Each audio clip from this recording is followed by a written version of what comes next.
dadka waddanka Belgium waa sida waddanka caan ku samaysa waayo malaha dad asal ahaan loogu tiri karo inay ka soo jeedaan dalkan.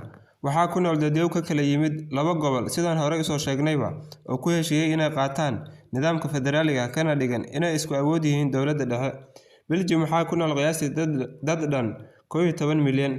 Boqolkiiba 57 dadkan waxay ku hadlaan luqadda Dutch-ka, halka boqolkiiba 42 ay ku hadlaan luqadda Faransiiska.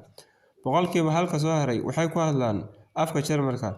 Waxaa xasuusid mudan in dadka ku hadla luqadahan aysan ka dhignayn inay yihiin Faransiis ama Dutch, balse ay ka soo jeedi karaan waddan walba oo caalamka ka mid ah.